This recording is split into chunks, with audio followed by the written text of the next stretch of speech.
Discuss करने जा रहे हैं केमिस्ट्री का। एटॉमिक स्ट्रक्चर आप सब पढ़ते आ रहे हैं, आपके 11th से स्टार्ट हो जाता है, 9th से स्टार्ट हो जाता है एटॉमिक स्ट्रक्चर का इंट्रोडक्शन। आज हम एटॉमिक स्ट्रक्चर के इंट्रोडक्शन का बहुत ही इंपॉर्टेंट एक कंसेप्ट सीखने जा रहे हैं, which is derivation of atoms means derivation of electrons velocity radius of the Bohr's postulates according to Bohr's postulates. Bohr's जो साइंटिस्ट थे उन्होंने ये कहा था कि जो एक पर्टिकुलर एटम है उसमें जो इलेक्ट्रॉन्स मूव करते हैं, रिवॉल्व करते हैं, वो अकॉर्डिंग टू रदरफोर्ड जी ने जो आपको जो ये मिला है पोस्टुलेट्स, जो ड्रॉबैक कि जो आपका इलेक्ट्रॉन्स है वो न्यूक्लियस के अंदर मतलब मिक्स हो जाना चाहिए, न्यूक्लियस के अंदर गिर जाना चाहिए रिवॉल्व होते होते। और वो जो थ्योरी है वो रदरफोर्ड जी ने दिया था, और उसी थ्योरी को बोर्स जी ने मतलब अपनी तरह से एक एडवांस लेवल में न्यू स्टडी दिया। तो उसी स्टडी के अकॉर्डिंग जो आपका एटम है उसका स्ट्रक्चर हम पढ़ते आते हैं, और उसके एटम के स्ट्रक्चर के अकॉर्डिंग हम डेरिवेशन भी कंप्लीट करते हैं। अपना डेरिवेशन कंप्लीट करने के पहले मैं आपको ये बता देना चाहती हूँ कि बोर्स जी ने और रदरफोर्ड जी ने किस तरह के एटम के बीच में डिस्कशन किया। स्टार्ट करते हैं हम रदरफोर्ड जी का छोटा सा एक रफ डायग्राम समझना कि कौन सा एटम का स्ट्रक्चर उन्होंने इमेजिनेशन में लिया, और उसी को बोर्स जी ने किस तरह से अपने स्टडी में एडवांस लेवल में चेंज किया। ठीक है, देखिए जो रदरफोर्ड जी थे जी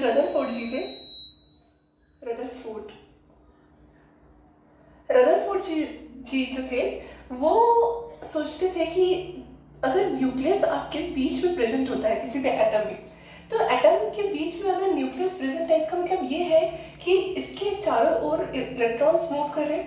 तो जब इलेक्ट्रॉन्स मूव कर रहे हैं इसका मतलब इसका जो स्ट्रक्चर है कुछ इस तरह का है। तो इस तरह का स्ट्रक्चर रदरफोर्ड जी ने इमेजिनेशन में लिया, और इस तरह के स्ट्रक्चर में क्या होता है कि अगर इस तरह के स्ट्रक्चर में इलेक्ट्रॉन्स अगर अपने अपने प्लेसेस में मूव करते रहेंगे, आप देख ही सकते हैं कैसे मूव कर रहे हैं, तो पॉसिबिलिटी बहुत ज़्यादा है कि इलेक्ट्रॉन्स मूव करते करते एक ऐसा टाइम आए जो न्यूक्लियस में समा जाए। तो ये रदरफोर्ड जी ने ऐसा एटॉमिक स्ट्रक्चर सोचा, ये एटॉमिक स्ट्रक्चर रदरफोर्ड जी के द्वारा सोचा गया। ठीक है, पर हमको इलेक्ट्रॉन और न्यूक्लियस के बीच में स्टेबिलिटी चाहिए रहती है, मतलब एक एटम को स्टेबल बनाने के लिए सब साइंटिस्ट ने बहुत मेहनत की। रदरफोर्ड जी ने भी बहुत सारे पोस्टुलेट्स दिए, पर ये वाला जो स्ट्रक्चर है वो एटम का गलत निकल गया।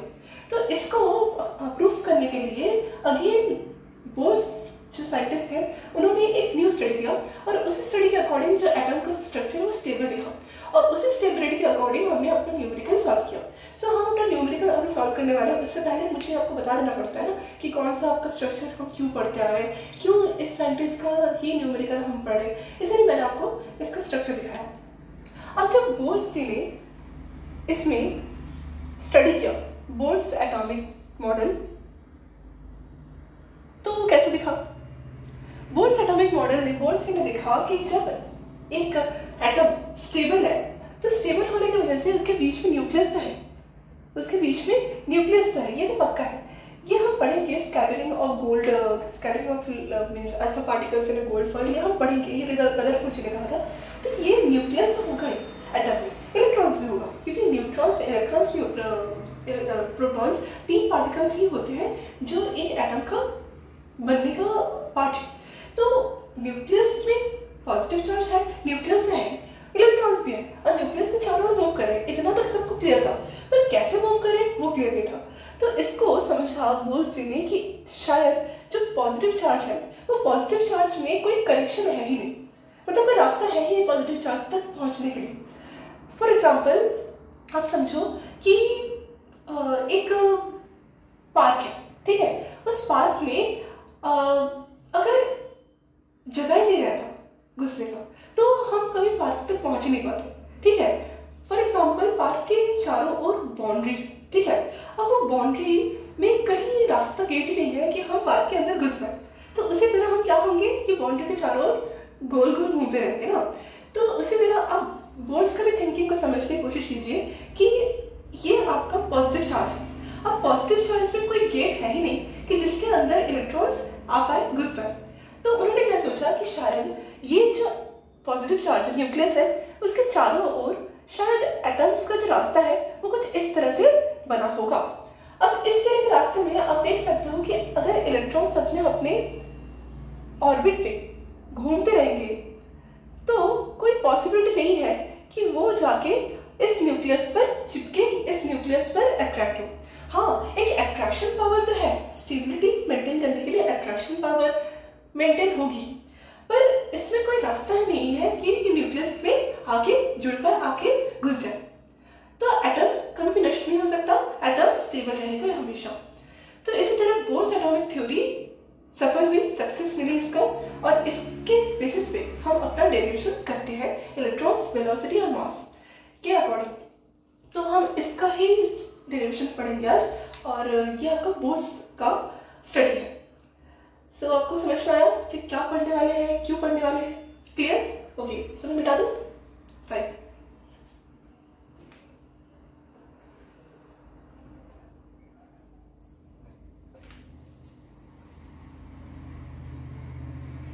ओके, सो स्टार्ट करते हैं डेरिवेशन पढ़ना। Very important numerical. हेडिंग दीजिए डेरिवेशन, छोटा छोटा लिख रही हूँ मैं थोड़ा सा क्योंकि बड़ा डेरिवेशन है। Derivation of electrons, radius and velocity according to Bohr's law। और इसके ऊपर ये भी हेडिंग दीजिए केमिस्ट्री,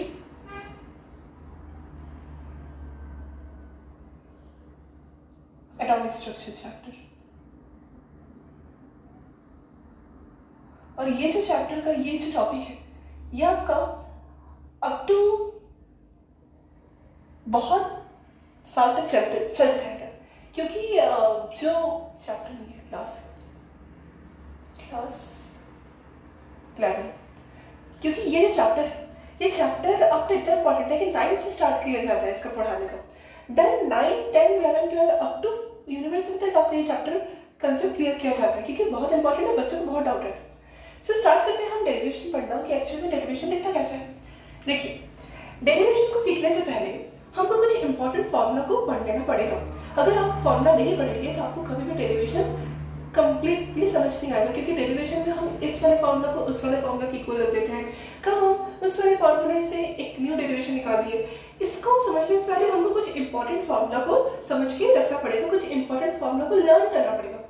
सो मैं आपको कुछ फॉर्मूला लिख के दे रही हूँ, उसके अकॉर्डिंग हम अपना डेरिवेशन स्टार्ट करेंगे, उसके डेरिवेशन से हम अपना कैलकुलेशन को सॉल्व करेंगे। ओके, तो स्टार्ट करते हैं। मैं कुछ फॉर्मूला लिख रही हूँ, आप भी स्टार्ट कीजिए फॉर्मूला लिखना। फर्स्ट में हमको डेरिवेशन को स्टार्ट करने से पहले मैं आपको एक फॉर्मूला बता देना चाहती हूँ, वो है एंगुलर मोमेंटम। देखिए, एंगुलर मोमेंटम हमको पढ़ना ही पड़ेगा, क्योंकि आपको पता ही है कि जब एक सर्कल की बात हो रही है, एक मतलब आप देख सकते हो कि स्पाइरल जैसे हम कंसेप्ट की बात कर रहे थे, एंगुलर मोमेंटम तो हो गए। तो एंगुलर मोमेंटम का formula according to this chapter है mvr। आपको पता है where m is the mass of electron, okay, and v is the velocity of electron, where r क्या हो सकता है? रेडियस ऑफ इलेक्ट्रॉन तो होगा नहीं, पर हाँ रेडियस ही है। रेडियस मतलब डिस्टेंस की बात हो रही है। किसके बीच की डिस्टेंस की बात हो रही है?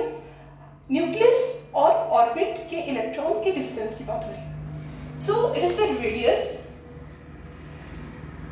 बिटवीन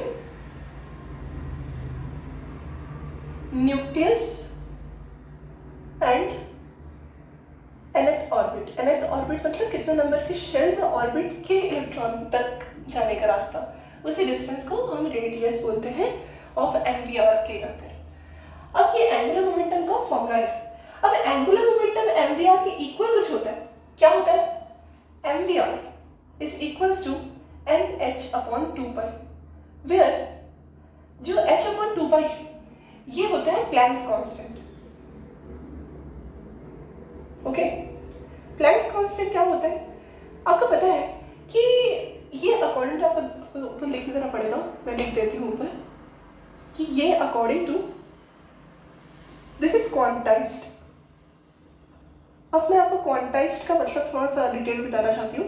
देखिए क्वांटाइज्ड का मतलब क्या होता है कि जो भी हम फॉर्मूला पढ़ रहे हैं वो फॉर्मूला आपको बताना चाहिए डिस्क्रीट वैल्यू देते हैं। फॉर एग्जाम्पल अगर हम n नंबर शेल की बात करें nth ऑर्बिट की, तो ऑर्बिट का हर ऑर्बिट का अपना अपना नंबर दिया गया है। मतलब n इज इक्वल टू 1 मतलब number of shell 1, n is equal to 2 number of shell 2, n is equal to 3 number of shell 3। Like this हर एक n ऑर्बिट का अपना अपना डिस्क्रीट वैल्यू है where n is equals to 1 2 3 etc. सो इसी को बोलते हैं क्वांटाइज्ड। ठीक है, मतलब एक पर्टिकुलर वैल्यू मिलने का जो प्रोसीजर है उसको हम क्वांटाइज्ड बोलते हैं। प्लैंक्स कांस्टेंट को भी हम देख सकते हैं कि हमने एक कांस्टेंट टर्म को जोड़ के एक कांस्टेंट प्रोडक्ट बनाया है। इसी प्रोडक्ट को हम बोल रहे हैं प्लैंक्स कांस्टेंट के अकॉर्डिंग एंगुलर मोमेंटम का इक्वल फार्मूला। अब ये जो पूरा फार्मूला है यही है क्वांटाइज्ड। आपको लिख देना पड़ेगा this is quantized according to quantization of charge के नियम के अनुसार चल रहा है।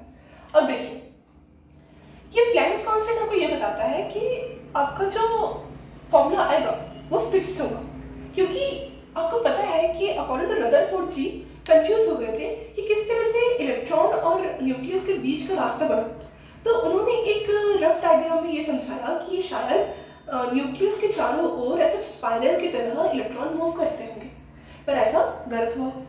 फिर बोर्ड्स ने उसमें न्यू स्टडी लाई कि इलेक्ट्रॉन के लिए ऑर्बिट्स बने हैं जहां पर आपका ऑर्बिट इलेक्ट्रॉन को होल्ड करके रखता है, और वही ऑर्बिट मतलब सोलर सिस्टम की तरह एक सन जैसे न्यूक्लियस की तरह बीच में रहता है फिक्स, उसके चारों ओर ऑर्बिट से प्लैनेट्स मूव करते हैं। उसी तरह इलेक्ट्रॉन भी अपना घर ऑर्बिट्स को बना के ऑर्बिट जो है वो न्यूक्लियस के चारों ओर एक शेल्स के अकॉर्डिंग कवर कर रखे। इसीलिए ये जो कांस्टेंट टर्म है इसी को हम पढ़ते हैं, और प्लैंक्स कांस्टेंट वही आपको बताता है कि एवरी टाइम एवरी रूल के अनुसार आपका फिक्स्ड वैल्यू आता है। किसके लिए? nth ऑर्बिट के लिए।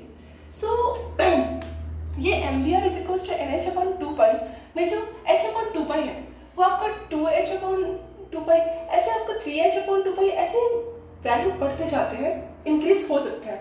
जैसे कि हम नंबर ऑफ शेल्स बढ़ाते हैं वो भी वैल्यू इंक्रीज हो सकते हैं, वो हम ग्राफ में देख सकते हैं। पर अभी हम इसको एंगुलर मोमेंटम के फॉर्मूला के अकॉर्डिंग nth ऑर्बिट को n के अकॉर्डिंग मैं ले रही हूँ। ठीक है, मतलब इसको 1 2 3 4 कोई फॉर्मूला पुट नहीं कर रही हूँ, क्योंकि हमें नंबर ऑफ मतलब एटम तो गिवन नहीं है ना। हमको एटम अगर क्वेश्चन में गिवन होगा तो according to atomic shell structure हम इजीली उसका नंबर ऑफ शेल के अकॉर्डिंग इसको पुट करके वैल्यू रख सकते हैं। अभी नहीं, अभी सिर्फ आप ये वाला वैल्यू देखो। ठीक है, अब देखिए अब हमको क्या करना पड़ेगा, ये एंगुलर मोमेंटम है। ठीक है, एंगुलर मोमेंटम के बाद का इंपॉर्टेंट फॉर्मूला, सबसे इंपॉर्टेंट फॉर्मूला जिस चीज को पकड़ के हमको पूरा अपना डेरिवेशन सॉल्व करना है वो है आपका कूलम्स इनवर्स स्क्वायर लॉ। सुने हैं कि ये ना 11th में ये टॉपिक नहीं आता, या एक्चुअली फिजिक्स में आता है क्लास 12th में, electric field and it's intensity chapter में। तो कूलम्स इनवर्स स्क्वायर लॉ में एक फॉर्मूला को डेरिवेट किया जाता है, उसी फॉर्मूला को हम यूज करेंगे क्योंकि है तो ये फोर्स ही ना। सो ये फोर्स का फॉर्मूला है, तो ये एफ में लिखने वाली हूँ ब्रैकेट। ठीक है, अब देखिए ये कूलम्स इनवर्स स्क्वायर लॉ का फॉर्मूला क्या होता है, कांस्टेंट के रहता है Q1 Q2 upon R। Okay, और ये किस में रहता है? स्क्वायर में, क्योंकि इनवर्स स्क्वायर लॉ मैंने यहाँ लिख दिया। अब देखिए इसका मैं आपको एक छोटा सा डायग्राम यहाँ साइड बना देती हूँ। ये आपका न्यूक्लियस है और न्यूक्लियस के बीच का डिस्टेंस है, इसी को R मान रहे हैं, और ये आपका nth ऑर्बिट है। चाहो तो ये डायग्राम रफली साइड बना सकते हो। अब देखिए पॉजिटिव। ओके, अब देखिए ये K है, ये तो आपका कूलम्स कांस्टेंट है, ये आपका कांस्टेंट है, और ये आपका क्या है Q1 Q2 अपन R स्क्वायर। Q1 Q2 दो चार्जेस के बीच का आप बोल सकते हो दो चार्जेस के बीच का प्रोडक्ट अपॉन आर स्क्वायर, दो चार्जेस के बीच का स्क्वायर ऑफ द रेडियाई। सो ये जो पूरा टर्म है ये आपको कूलम्ब जी ने दिया था। अब ये जो है इसी के अकॉर्डिंग हम अपना डायग्राम के जो दो एनर्जीज है उसको नेट एनर्जी का एक प्रोडक्ट निकालेंगे। अब देखिए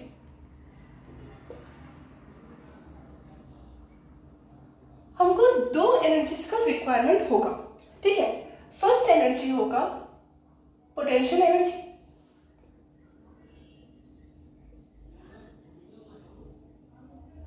सेकेंड होगा काइनेटिक एनर्जी।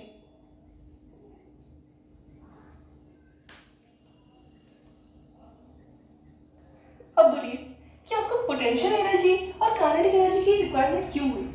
देखिए पोटेंशियल एनर्जी की रिक्वायरमेंट इसलिए हुई क्योंकि जो आपका ऑर्बिट है और जो आपका न्यूक्लियस है उसके बीच में आप देख सकते हो कि एक अट्रैक्शन पावर तो होगा, ये इलेक्ट्रॉन है ऑफकोर्स, और इसके बीच में प्रोटॉन्स ही होंगे ऑफकोर्स। अब प्रोटॉन्स और इलेक्ट्रॉन के बीच में अट्रैक्शन तो हो गई, भले वो दोनों एक दूसरे के साथ चिपक के नष्ट नहीं होंगे, बस स्टेबिलिटी के लिए अट्रैक्टिव पावर तो हो गई। अब उसी अट्रैक्टिव पावर को हम बोलते हैं the electrostatic force of attraction. इसी के अकॉर्डिंग हम अपना पोटेंशियल एनर्जी को मेजर करते हैं। पोटेंशियल एनर्जी का एक फॉर्मूला पाया जाता है, वो होता है आपका फोर्स इनटू डिस्टेंस। लिख लीजिए, ठीक है, फोर्स इनटू डिस्टेंस। अब ये आपका पोटेंशियल एनर्जी का फॉर्मूला निकल गया। एफ हम अपना कूलम्ब्स लॉ से देखेंगे और वो एफ में कौन से चार्जेस का हम प्रोडक्ट निकालेंगे ये मैं आपको बताऊंगी। इससे पहले हम काइनेटिक एनर्जी को देख लेते हैं। काइनेटिक एनर्जी का फॉर्मूला हम 11th में पढ़ते हैं, क्या होता है 1/2 mv²। अब इसका भी मैं एक आपको ये बताना चाहती हूँ कि कहाँ से हम ये काइनेटिक एनर्जी को K.E से रिप्रेजेंट करते हैं और पोटेंशियल एनर्जी को P.E से, ठीक है। तो जो काइनेटिक एनर्जी है उसको हमको पुट करना पड़ेगा इसमें। तो पहले काइनेटिक एनर्जी से हमको कुछ रिलेशन निकालना पड़ेगा और इसमें क्या पुट कर सकते हैं, हम क्या पुट कर सकते हैं फोर्स में। देखिए 1/2 mv² के इक्वल कुछ हो सकता है। मैं आपको एक और फॉर्मूला बता देना चाहती हूँ, ये आपका काइनेटिक एनर्जी के इक्वल होगा। सो काइनेटिक एनर्जी का आपका मेन डेफिनेशन ये होता है कि जो इलेक्ट्रॉन्स मूवमेंट करते हैं, ठीक है, जो इलेक्ट्रॉन्स मूवमेंट करते हैं रिवॉल्विंग अराउंड द न्यूक्लियस, उसी के अकॉर्डिंग काइनेटिक एनर्जी क्रिएट होती है। सो काइनेटिक एनर्जी का फॉर्मूला होता है 1/2 mv²। अब हमको इस फॉर्मूला के अकॉर्डिंग एक इक्वल फॉर्मूला रखना पड़ेगा और वो होगा आपका फोर्स का फॉर्मूला। अब कौन सा फोर्स होगा, देखिए आपको क्या लगता है कौन सा फोर्स होगा, क्योंकि ये जो एनर्जी है, ठीक है, ये एनर्जी है, ठीक है, इसमें इसको पुट करना पड़ेगा, मतलब फोर्स को पुट करना पड़ेगा हमको उस फोर्स में, ठीक है, हमको पुट करना है इसमें। याद रखिए जैसे मैंने ये वाला जो फॉर्मूला दिया, हमको ये जो चीजें हैं, ये जो चीज है इसमें पुट करना पड़ेगा। अब इसको हम किसमें पुट करेंगे, इसको पहले हम एक न्यू फॉर्मूला को फोर्स से देखेंगे। देखिए जब भी हम ये जो इलेक्ट्रॉन्स है ये जब मूव करते हैं तो मूव करते करते ये बहुत ज़्यादा स्पीड में मूव करते हैं, अलग अलग ऑर्बिट्स होते हैं, इसके बाहर एक और ऑर्बिट होगा। ये जो है ये तो आपका फर्स्ट हम बोल सकते हैं कि मतलब आप बोल सकते हो कि अल्टीमेट शेल, ठीक है।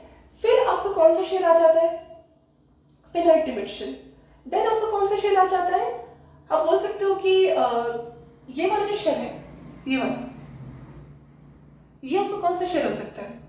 मैं आपको अच्छे से बना के दिखाती हूँ, कहाँ बनाऊँ, यही बना देती हूँ, यहाँ बना देती हूँ। ये आपका पॉजिटिव, ये फर्स्ट में आपका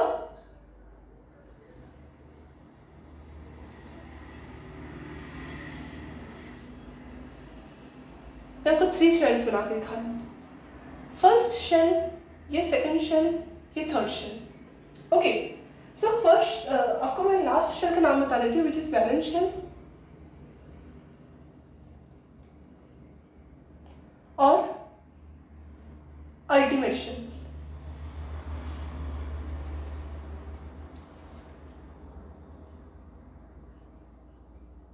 ठीक है, सेकेंड शेल जहां होता है वो कौन सा होता है,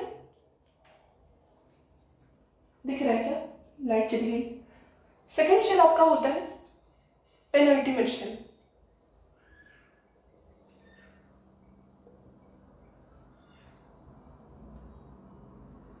और ये जो शेल होता है फर्स्ट में जो आता है वो होता है प्री पेनल्टीमेट शेल।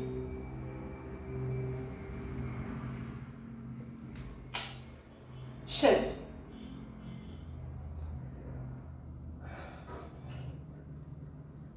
ये जो अंदर वाला शेल होता है, ये बाहर वाला शेल आपको n से रिप्रेजेंट किया जाता है, अंदर वाला n-1 और उससे भी अंदर वाला n-2। ऑफ कोर्स एक एक शेल का ना देखिए माइनस करते आ रहे। तो अकॉर्डिंग टू दिस आप देख सकते हो कि हम अपना एनर्जीज को रख लेते हैं, सबसे अंदर वाला शेल कम एनर्जी, बाहर का ज्यादा एनर्जी। सो इसी के अकॉर्डिंग आपको क्या हो जाएगा, मतलब इसी के अकॉर्डिंग हम अपना फोर्स रख सकते हैं। और ये फोर्स आपका कौन सा फोर्स होता है, सेंट्रीफ्यूगल फोर्स। मैं अकॉर्डिंग टू काइनेटिक एनर्जी बात कर रही हूँ ना, सेंट्रीफ्यूगल फोर्स मतलब गोल गोल गोल गोल घुमाना इज सेंट्रीफ्यूगस। सो ये सेंट्रीफ्यूगल फोर्स का एक फॉर्मूला मिलता है जो कि है mv² अपॉन r, mv² ये आपका क्या है, सेंट्रीफ्यूगल फोर्स का फॉर्मूला। अब इस वाले फोर्स को इस वाले फोर्स के इक्वल रख के देखते हैं कि क्या आंसर आ रहा है। ठीक है, कि Q1 Q2 upon r² is equals to mv² upon r। ठीक है, सो इसको रखने से पहले हमको कुछ इंपॉर्टेंट टर्म्स देखना पड़ेगा। तो इसको मैं मिटा दूं क्या, मिटा देती हूँ।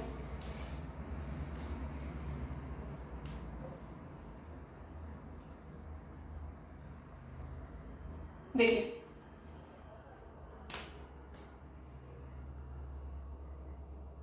ये m है, अब देखिए फॉर फाइंडिंग पोटेंशियल एनर्जी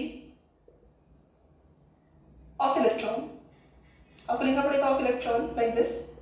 हम क्या निकालते हैं, पोटेंशियल एनर्जी के बीच में जब हम फोर्स को निकालने की कोशिश करेंगे तो Q, फर्स्ट Q और second Q, there are two charges. Q मतलब चार्ज ना, सो Q1 Q2 मतलब दो चार्जेस, एक न्यूक्लियस का चार्ज, एक आउटर का चार्ज।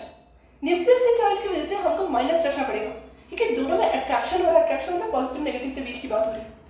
इसलिए हम यहाँ जब बात करेंगे तो माइनस ऑफ K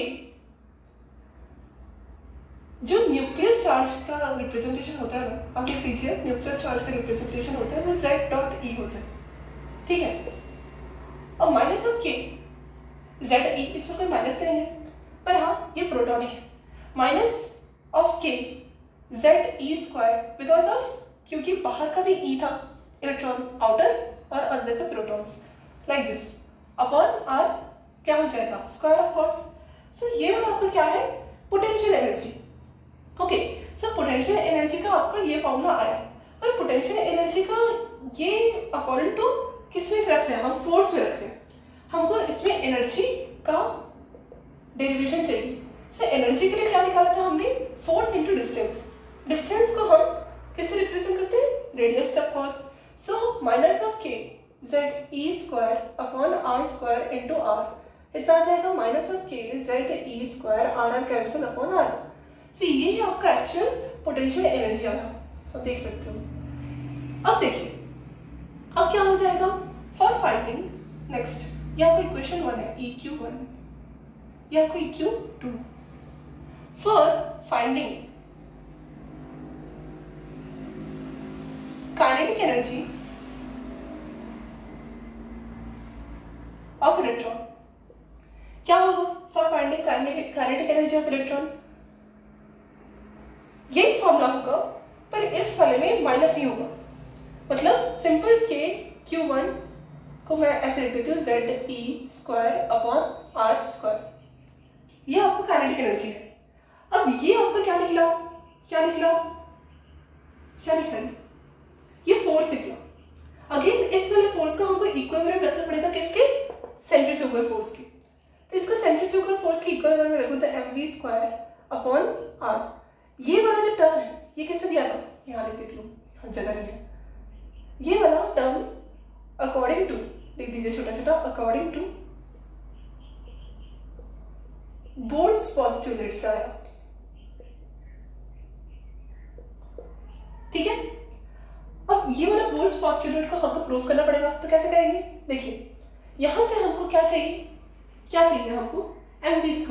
तो पहले तो आप देखिए कि ये वाला जो r, ये वाला जो r है, ये वाला r का कट करेगा क्या, कट करेगा क्या, देखिए mv² is equal to kZe² upon r, क्योंकि यहाँ पर आपका स्क्वायर है, ये स्क्वायर ज्यादा है, यही आ आएगा ऑफ कोर्स।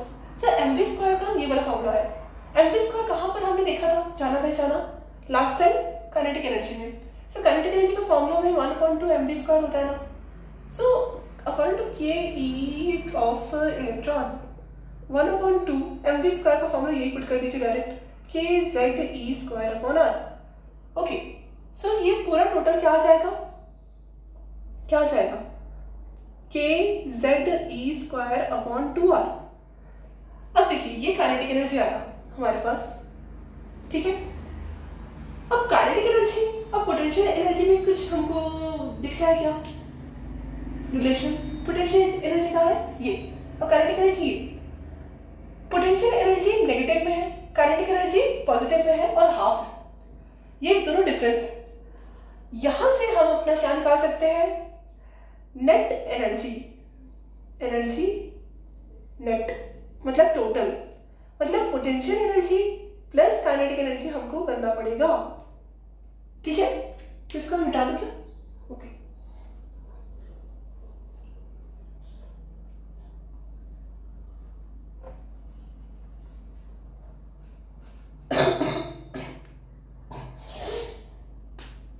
देख लीजिए हम अपने अंतिम पड़ाव पर पहुंच गए। अब देखिए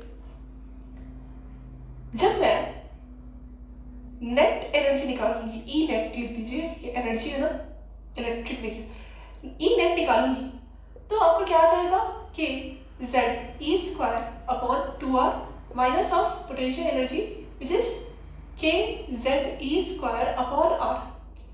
छोटे से एलसीएम निकाल के आपको दिखा देती हूँ प्रोसेस, 2r और r का, 2r r, r 2 सा r 1 सा 2 1 सा 2, सो 2r आ रहा है मेरा LCM, 2r1 kZe² minus 2 kZe²। अब देखिए यहाँ minus of kZe² upon 2r आ रहा है। अब ये आपको क्या आ गया, ई नेट, ई नेट, इसको मिटा दो क्या, यस।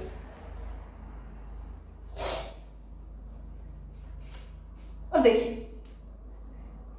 ये जो ई नेट आया, इसमें हमको रिलेशन निकालना है कि ये जो ई नेट है ये कहाँ कहाँ सिमिलैरिटीज दिखा रहा है पोटेंशियल एनर्जी और काइनेटिक एनर्जी, क्योंकि दोनों तो एक दूसरे से ही आए हैं ना, प्लस करके। सो फाइंडिंग द रिलेशन लाइक, अब देख सकते हो कि जो ई नेट आया वो क्या है, माइनस kZe² अपॉन 2r। ये जो माइनस है आप देख सकते हो कि इक्वल था पोटेंशियल एनर्जी में, ठीक है, बट ये पोटेंशियल एनर्जी का हाफ है, इक्वल तो है पर हाफ है। हम लिख सकते हैं कि it is half of potential energy P, और ये काइनेटिक एनर्जी के कहाँ तक इक्वल रहा, काइनेटिक एनर्जी में सब इक्वल था, बस माइनस ऑफ काइनेटिक एनर्जी था, क्योंकि सब इक्वल है, बस माइनस में चेंजेस है, और माइनस ऑफ काइनेटिक एनर्जी की इक्वल हो जाएगा। तो यहां तक आपको एक इक्वेशन प्रॉपर मिला विथ ऑल क्लैरिटी। हमने एक दूसरे से चेक करते करते निकाला, तो कहाँ कहीं पर भी गड़बड़ होगा ये पॉसिबिलिटी है नहीं। अब हमको क्या देखना है, अब हमको देखना है कि इसका रेडियस क्या निकल रहा है, फाइंडिंग द रेडियस। तो इसको देख देख के हमको निकालना पड़ेगा, मिटा मत दीजिएगा। देखिए रेडियस पहले हमारे पास क्या था value, mvr is equal to n h upon 2 pi. ये आपका इंपॉर्टेंट फॉर्मूला था एंगुलर मोमेंटम का। यहाँ से हम r इज इक्वल टू कितना निकाल सकते हैं, एनएच अपॉन 2 पाई mv, राइट। ये आपका r है। अब r को हमको डायरेक्ट निकालना है, इसको स्क्वायर करना है, मतलब n square h square upon 2 का स्क्वायर कितना हो जाएगा 4 पाई स्क्वायर m एक अलग से निकाल लिया मैंने और mv का मैंने होल स्क्वायर कर दिया। तो mv का ऐसे ना mv whole square like this, एक m को बाहर निकाल दिया तो mv होल स्क्वायर ऐसे, sorry mv square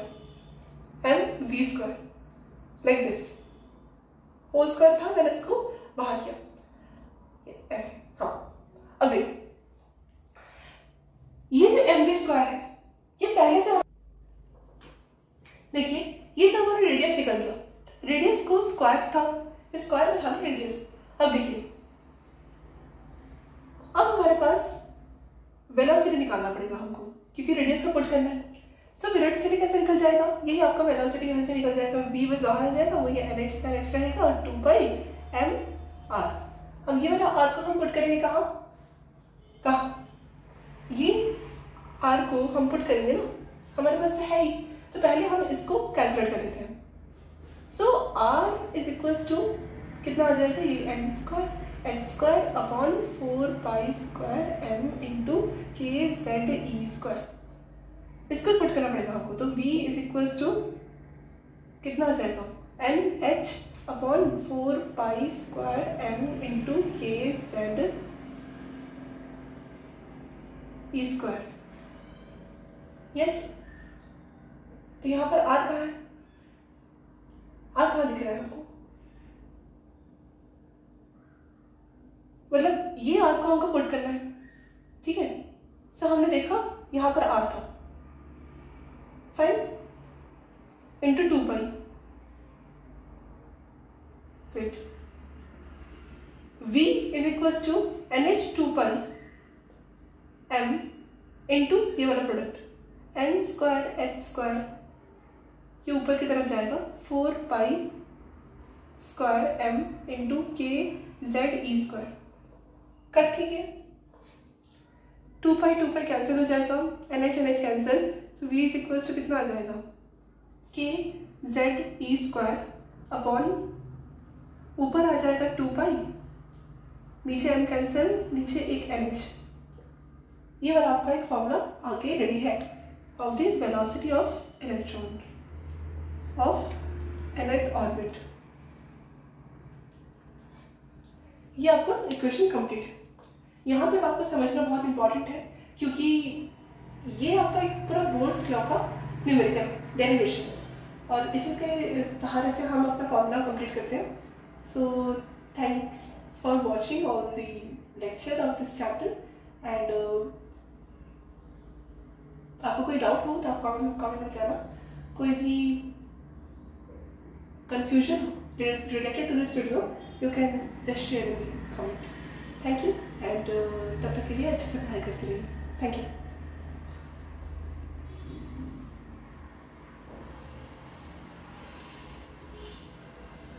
please like कीजिए, कमेंट कीजिए और चैनल को सब्सक्राइब करना ना भूलें, क्योंकि आप देखते हैं व्यूज़ आ रहे हैं पर कोई भी सब्सक्रिप्शन नहीं है, ना कोई लाइक है ना कमेंट, तो ऐसा लगता है कि कोई सुन नहीं रहा, ऐसे देख के छोड़ दे रहा। तो प्लीज़ आप कमेंट कीजिए और लाइक कीजिए और सब्सक्राइब भी कीजिए, क्योंकि सब्सक्राइब नहीं करेंगे तो मेरा वीडियो आप तक पहुंचेगा कैसे।